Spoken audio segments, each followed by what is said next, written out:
Hey everyone, welcome to today's explainer. So picture this. You're visiting a stunning Japanese shrine. You toss in your coin and you do the famous routine. 2 bows, 2 claps, 1 bow. Standard stuff, right? Yeah, literally everyone does it. Right. But what if I told you that wasn't actually meant for you? That famous clapping rule, it was originally a highly specific ritual strictly for Shinto priests, not for everyday commoners. Wait, seriously? So millions of tourists and locals are basically performing a professional priest's ritual right now? That is wild. Exactly. And it gets even crazier. Stick with us to the end of this explainer because we're going to break down Exactly how to tell shrines and temples apart, the real difference in dress codes for general versus formal visits, and ultimately why having the right heart actually beats memorizing perfect rules. So, let's talk about the reality of that famous clapping routine. For decades, tourists, and honestly even a lot of locals, have treated this 2 bows, 2 claps, 1 bow sequence as this ultimate unbreakable law of Japanese shrines. Oh, for sure. I've definitely stood there stressing out trying to get the timing exactly right just so I wouldn't offend anyone. Well, you can completely let go of that stress. Because as our source material reveals, historically, this was a specialized etiquette just for Shinto priests during formal ceremonies. It was never actually the standard practice for the general public.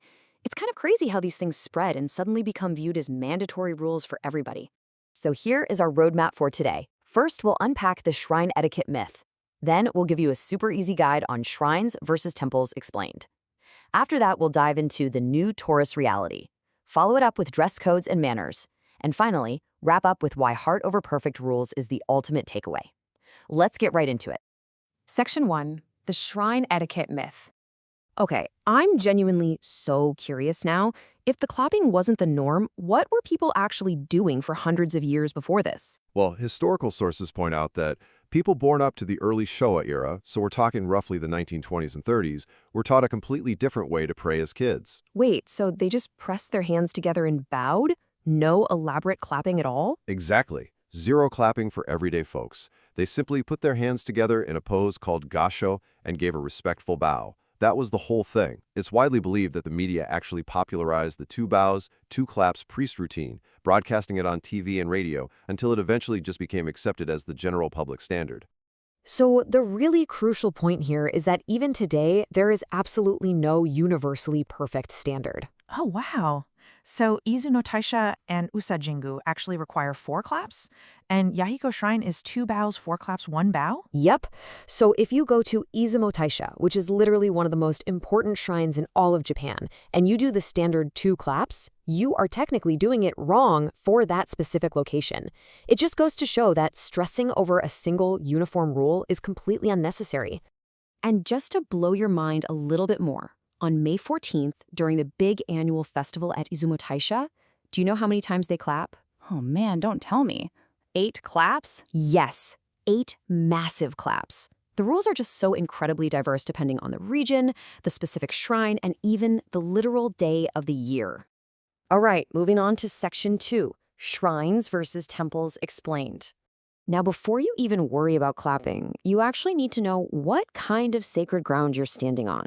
It's the ultimate traveler confusion, shrines versus temples. Oh, absolutely. I have 100% mixed them up before. They can look so incredibly similar to a foreign eye. Right? But here is a foolproof cheat sheet. The immediate dead giveaway for a Shinto shrine is the torii gate, those iconic, usually bright red, wooden or stone archways. You're also going to see komainu, which are those awesome guardian lion dogs flanking the entrance. Okay, got it. And Buddhist temples don't have those. Exactly. Temples don't have torii gates. Instead, they have sanman gates, which are much larger, roofed structures, often guarded by these fierce-looking Neo statues. And of course, at a temple, you're going to see Buddhist statues and pagodas. Now, Japan does have a long history of mixing these two religions, so occasionally you'll see them on the exact same grounds, but these specific visual cues will always tell you exactly what type of structure you're approaching. So, the absolutely crucial reason for knowing the difference is this. At Buddhist temples, you never clap. Oh man, I can guarantee I have definitely clapped at a temple before. Don't worry, it is the most common faux pas travelers make. But yeah, at a temple, clapping is entirely inappropriate. You simply press your hands together in front of your chest and bow deeply. That's it. It's simple, it's silent, and it's deeply respectful. Section 3. The New Tourist Reality. So, identifying these spaces and acting appropriately is becoming a massive, highly discussed topic in Japan right now. Just think about some of the recent tourist behaviors being reported online. We've got tourists literally doing pull-ups on sacred torii gates, striking yoga poses for social media in front of temples, climbing on historic structures, and even recreating anime poses right in the middle of active faith-based spaces. Man, that is really tough to hear. I mean, you would never walk into a historic European cathedral and just start doing yoga in the aisles, right? Precisely. And that is exactly the comparison the locals make. These aren't just aesthetic photo studios. They are active living places of worship. And honestly, the locals aren't even angry. They're more just exhausted, really hoping visitors will start bringing that basic empathy and respect back to these sacred spaces. Which brings us to Section 4, Dress Codes and Manners. To help everyone be the absolute best guests possible, let's break down the dress codes. For a general visit, which just means walking the grounds and tossing a coin at the main offering box, it's mostly just common sense. Neat, casual clothes are totally fine.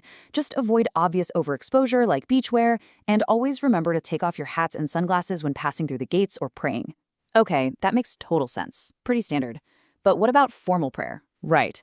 So if you are actually going inside the main hall for a formal prayer or blessing, it gets strict. Men are expected to wear suits, and women should be in modest dresses or suits. Absolutely no shorts, no t-shirts, and no bare feet. And here is a super fascinating detail. You should absolutely avoid wearing animal prints or fur, especially at Buddhist temples. Oh, is that because it represents killing animals? Hit the nail on the head. It's deeply tied to the Buddhist taboo against taking a life. It's such a specific cultural nuance, but showing that you respect it goes a really long way. Now, let's look at the physical manners. When you first enter a shrine, you'll see a water pavilion called the Temizuya. It's an ancient purification ritual. Okay, so it's a 4-step process. Wash the left hand, wash the right hand, rinse your mouth using the water pooled in your left hand, and then finally tilt the ladle up to wash the handle itself. Spot on. Though it's definitely worth noting that post-COVID, a lot of shrines have adapted and simply put out bottles of alcohol hand sanitizer instead of the traditional water ladles. If you see that, just use the sanitizer. At the end of the day, it's all about the intention of purifying yourself before you meet the gods. Now, what's really interesting is the etiquette for how you're actually supposed to walk. You should always try to stay on the outer edges of the pathway leading up to the shrine. Wait, really? Why just the edges? Because the very center of the path is traditionally reserved for the gods to walk. Oh, and another thing. When you pass through a wooden gate or a doorway, never step directly on the wooden threshold. Always step over it. Is there a religious reason for that one too? Yes, absolutely. Aside from just preserving the historical wood, many Japanese people are taught from a young age that stepping on the threshold is literally akin to stepping on a god's head. It's just a really beautiful way to maintain mindfulness as you physically move through the space. All right, let's wrap things up with Section 5, Heart Over Perfect Rules. I am so glad we're doing this section because I'm not going to lie. Trying to keep track of the different claps, the edges of the paths, and the thresholds is making me a little bit anxious. And that is exactly why we wanted to end with this core concept. In Japan, there is a fundamental belief called Yayo-Yoda no Kami, which roughly translates to the idea that there are 8 million gods residing in literally everything around us, from the sun in the sky to the ancient trees and the rivers. Wow, so you're basically surrounded by the divine at all times. Exactly, and because of this, the culture focuses incredibly heavily on harmony, or wa, and deep mutual respect. The end goal of these dress codes and walking paths isn't to force you to pass some strict, scary test. It's simply a physical manifestation of trying not to offend others, whether those others are human or divine. So, the absolute most crucial point to remember is this quote, distilled directly from our sources.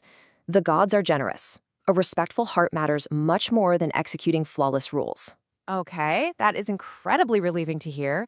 So if I accidentally clap at a temple or completely forget the hand-washing order, nobody is going to suddenly yell at me? Not at all. The locals totally know you are a visitor.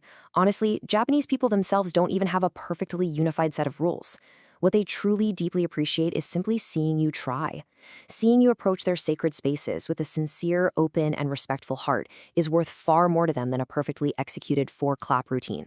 Which brings us to our final provocative question for you today.